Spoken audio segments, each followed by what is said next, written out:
Did you know that Masquerada is inspired by a harlequin? That the shape of Roaring Moon's wings is a reference to mega salamence? Oh, of course you knew that. I'm going to have to try a little harder.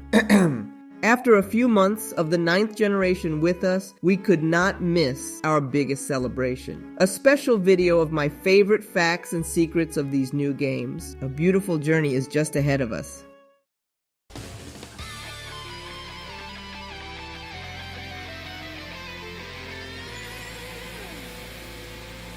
Without a doubt, one of the points that have made me fall in love with these new games is Team Star. Being the first one to consist exclusively of children, it distances itself from the rest of the villainous teams by placing on the table a topic as common and important as bullying. Their squad bosses do not disappoint, as they explain indirectly the reasons why they received this harassment and joined forces to stop their bullies. I would love to do a full video soon about all the great cast of characters in the game, but from the squad bosses, I would say that the most forgotten, Giacomo, is my favorite. Just for being the genius who composed all of Team Star's great themes, he deserves everything. That's right, in the fight against the squad bosses, canonically that music is playing on the loudspeakers, like a Spanish street drinking, which makes it 100 times better. The reasons that we are given between the lines for him to be marginalized and pushed to join Team Star are also some of the most interesting.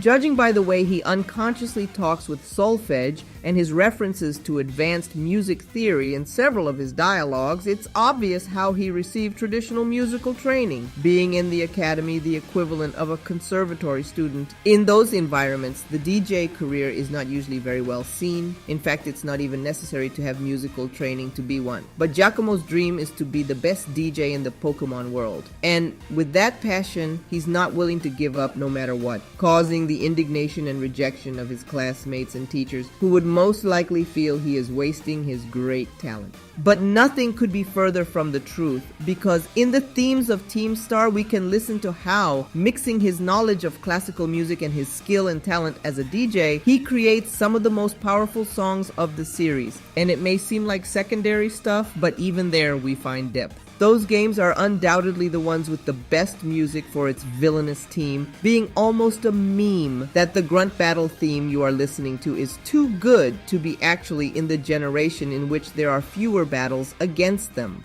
With how annoying they always are, it should be a crime that just this time they barely let you hear it. But if we think about the origins of Team Star, we find a possible reason. The team is a shelter where everyone has gone through similar things and they treat each other as equals who put their grain of sand regardless of their strength. Being canonical that they have a person in charge of composing the songs of the team, isn't it a precious detail that he puts the same effort and care in all of them, regardless of the rank of the trainer with whom the music is going to sound? Because the brightness of a star doesn't depend only on its size, but how clear our sky is and the absence of other elements that overshadow it.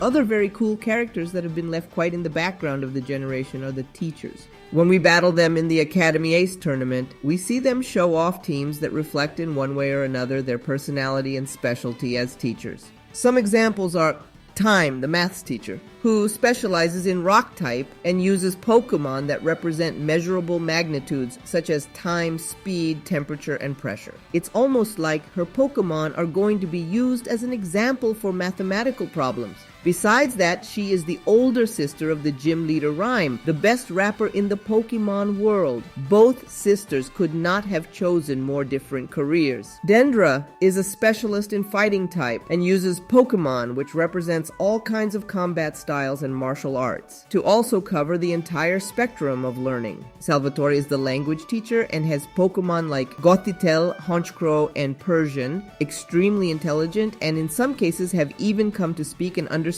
the human language. He also uses Raichu, part of the only line appearing in all regions and one of the few with the same name in all languages, as a symbol of globalization. But it's not just the teachers who play with the idea of thematic teams that reflect their own quests. The monster trio of this game, Arvin, Penny, and Nemona, are the first partners or rivals in the series to have a team that not only is a challenge, but also tries to define them as a character. Arven, as he himself tells you, uses the Pokemon that accompanied him on the path of legends in search of Herba Mystica. His treasure is literally the friends he made along the way. There is little more to add. Is in Arven's passion that we can find the core of his team. All his Pokemon are based on cuisine and gastronomy. Greedent represents berries, toadstool mushrooms, cloister oysters, scovillain peppers, garganacle salt, and Mabostiff. Let's leave it as the head chef, as the boss of his name. I must make a special mention of how, in his battle theme, you can hear in the background knives, stoves, and even a howl. Penny's even more graphic if possible. A team of evolutions is the most obvious choice for an otaku like her, and her backpack pointed it out from the very start. Curiously, the only two evolutions she doesn't show in her team are Glacian and Espeon. This, combined with the fact that at the end of her story, the player is called to the schoolyard after dark, could mean that she doesn't go out of her room a lot and doesn't get too much sunlight. There is not a very clear explanation for Glacian, though. Maybe she left it in reserve to avoid repeating colors with Vaporeon. It would make sense if she had to visit Sinnoh, but they sell the ice rock in the same city, so. But our faithful squire in the games is Nemona, more faithful than a squire because it's in fact the first time we meet someone like her, a rival who is from the beginning the strongest in the region, and from that comes the fact that her team is so special. She tells us that in our battles uses freshly caught Pokemon instead of her regular team that helped her become champion the first time. Because this character represents without any doubt the essence of the player. Being specific, the type of player that leaves aside all other features of the game to focus solely on combat. This is noticeable at various points in the story where she loses the thread and doesn't really know what is happening as her mind is constantly focused on finding strong opponents. Like a player who's bored by the text and constantly wants to fight.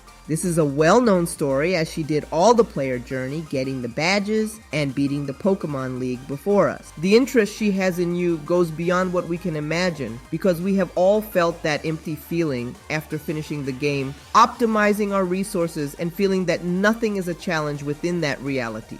For Nemona, your appearance represents the hope that someone will make her experience this kind of emotion all over again. Even her design, it's very similar to what a Pokemon protagonist could be. She even tells us how her parents are very permissive, almost absent. A classic in Pokemon protagonists, right? That Nemona challenges you at the beginning with a new team and stays with it until the end is indeed a clear parallel to a new game. Facing the adventure with a new focus and renewed enthusiasm. We can find another nice reference in the terastallization animation. All the trainers capable of doing it during the game show some difficulty when holding the Pokeball at the moment of energy charge. But in our three partners is where it becomes more evident, showing the three of them a clear pained expression when terastallizing. Is this coincidence? Well, I think there's a reason for that, a different one in each of them.